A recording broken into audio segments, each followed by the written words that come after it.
Sid. Oh, your new companion appears much more formidable than your uncle. Should I be worried? You haven't been introduced. Jill, Clive has told me much about you. All lies, I'm sure. Your Stolas said that Dalamil has a bandit problem. Indeed. Although, you're a little late. They left with our food and guild days ago. Any idea where they went? The desert's a big place. Your guess is as good as mine. But the fact is, I have more immediate concerns. What did you say to me? What did you say? Ah, as if by magic. Let's just say we've yet to reach a consensus about how to solve Dalimil's little problem. And at this rate, it won't be the actions of the bandits which prove to be our undoing. It will be our own. I've tried reasoning with the dissenting parties, but even the Desert Hare has limits. Perhaps we could talk to them. What makes you think they'll listen to us? What makes you think they won't? She makes a fair point, Sid. And you won't have wasted much of your precious time if you fail. They're just across the courtyard.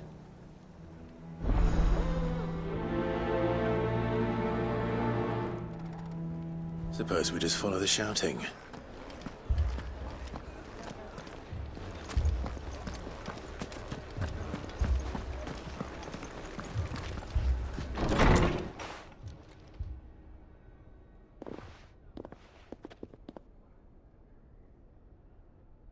You wouldn't talk like that if it had been your men whose throats were slit. Blood for blood, it's the only way. We hire mercenaries and have them mount the bandits' heads on our walls as a lesson to the rest. And what happens when those mercenaries are slaughtered like your men? Are you going to hire more? We're better off using that coin to buy food and supplies. If we hire mercenaries, the only thing we're buying is the bandits' ire. And you cannot fill empty bellies with that. Do you hear me? But what happens when they come back? Maybe it'll be your throat that's slit. That's enough. Both of you. Any more of this and I'll throw you out myself. Come back when you're ready to talk like adults.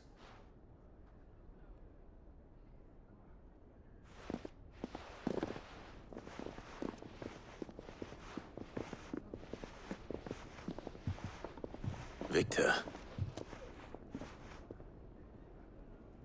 What's he doing here?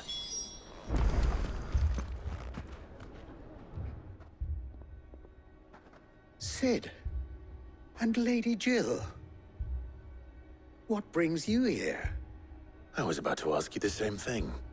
Costness is in chaos, and the markets have all but ceased to operate. The Briar's Kiss here in Dalamil is the only place I can reliably obtain supplies. I was here to do just that when Master Lubor told me of his troubles. He thought I might be able to talk some sense into these fools. But if you're here, I suppose his patience must be waning. Who are those people? Those were the thorns in Lubor's side. And the reason this place might be headed the same way as Costness. It's these accursed skies. The darkness is enough to drive a man to madness. Or an entire city, for that matter. We're still working on the skies. But in the meantime, perhaps we can find a solution to Dalamil's problems. I hope so. For all our sakes.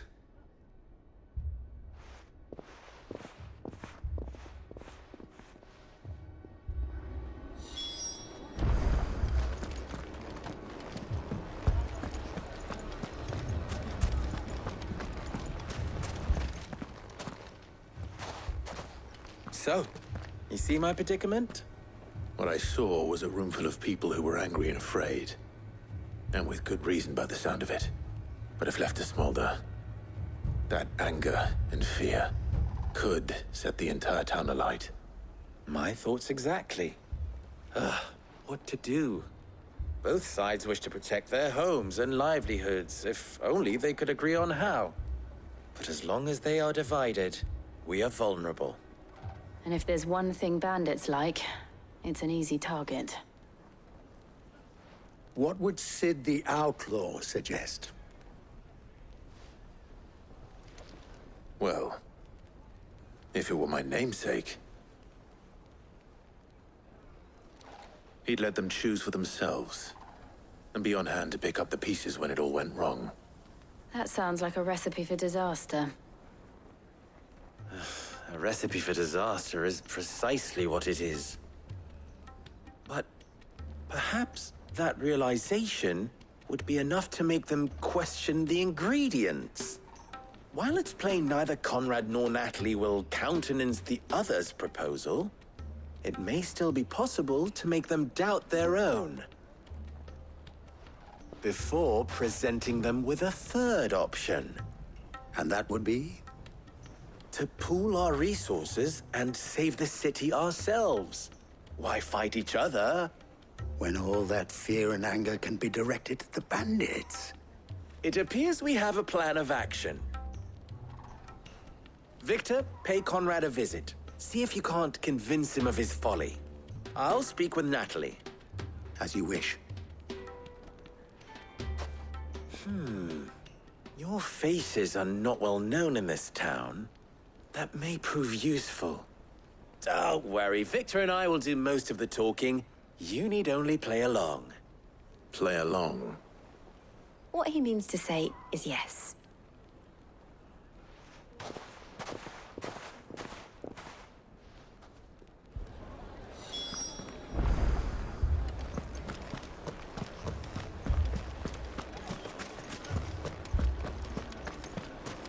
Mummy, I'm scared. I mean, it may still be possible to buy something, and we may yet be allowed to keep it. Yes, but Here he is now. Natalie, allow me to introduce Lord Underhill of Randalar's prestigious League of Merchants. Lord Underhill. At your service. Underhill. I was just telling the good lady of our conversation, my lord, and how you were lamenting the state of the capital's stores.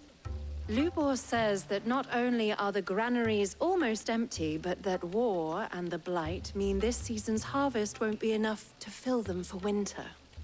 Indeed, certainly that is the case. The nobles in the capital are buying up the city's stocks of barley and wine, driving the prices higher than most commoners can afford. It is only a matter of time before the peasants revolt. It is worse than I thought. If what Lord Underhill says is true, I fear we have little hope of supplementing our stores, meager though they regrettably are. And while I applaud your endeavors to dissuade our more bellicose citizens from seeking vengeance, I sense Conrad is not wrong in his assessment of the bandits' likely return. Which means that now, more than ever, we will need to secure what little we still have. Food, weapons, herbs, everything. If our humble town is to endure not only this hardship, but those that are certain to follow, we must stand united. All right. If it will help to protect my home, I'll do it. But you needn't have gone through this charade.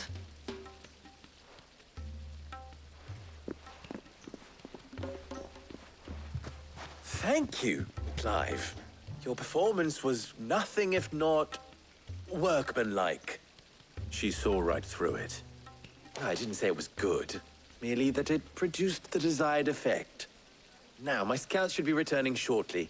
Meet me back at the Briar's Kiss, and we shall see what we face.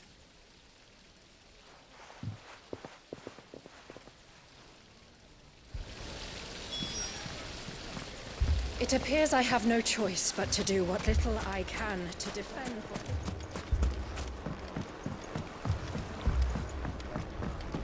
My shop.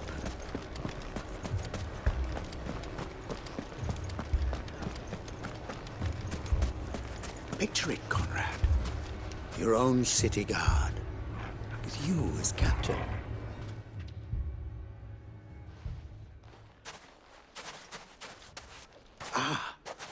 Here she is. The Lady of the Spear herself. Conrad.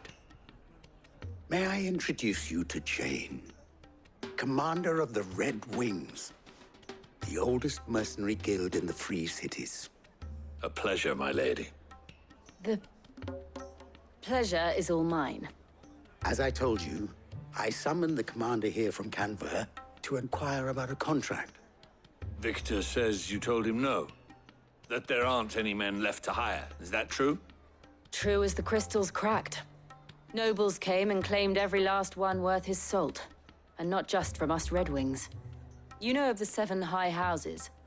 There must be 2 swords assigned each one. Granted, we have a few boys left.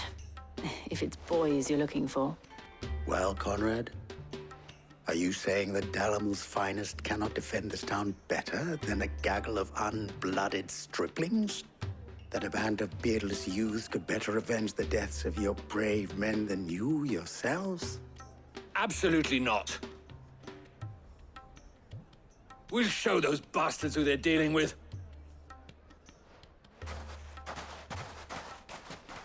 I can't believe that actually worked. Conrad's not what you call the brightest candle in the crypt. And there's a reason why I had you do the talking and not Sid. Well played, my lady.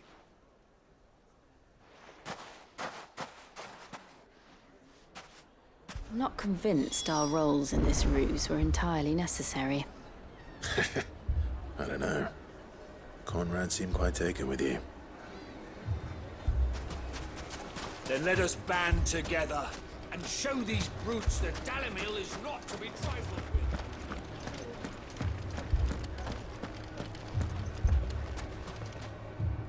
Good news, Sid.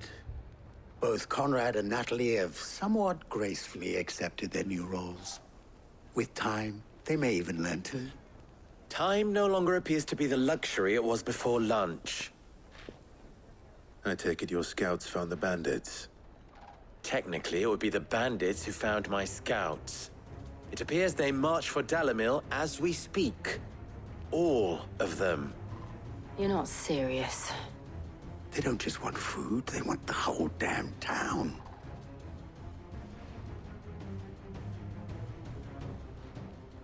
I have a favor to ask.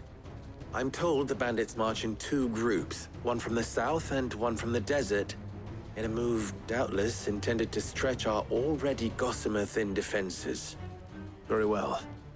Jill and I will meet those from the desert. But what of the rest? The rest, my friend, the city shall fight. Together. Mistakes, I concede, are high. But if this does not unite Dalimil, nothing will. That is a lot of faith to put into those who had their hands around each other's throats but a moment ago. Then it will be for us to see that their hands are kept occupied. And I do mean us. I thought you might say that. We'll hold them off for as long as we can. And we will do the same.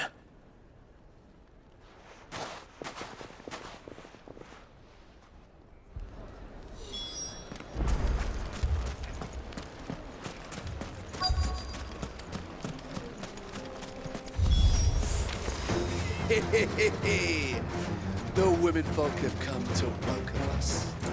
I'll take that one. It's all yours.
The townspeople. Could they have held out? I don't hear any fighting. What do you think? That we should hurry.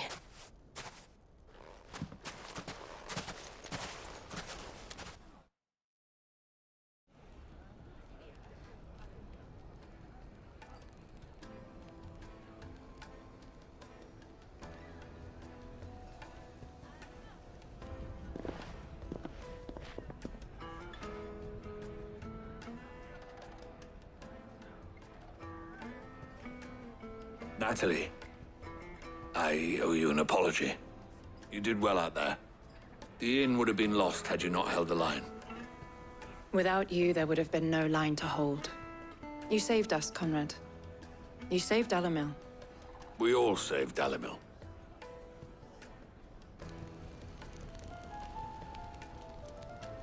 Conrad seems to have had a change of heart. I'd say they both have. I take it from your presence that our visitors from the desert won't be joining us either. Pity. The plan worked, Sid. Granted, it only took an army of bloodthirsty bandits at our gate. Calm now, Victor. Why quibble over the details? We are united, and that is all that matters. As for you, Sid, you fight considerably better than you act. I'll take that as a compliment.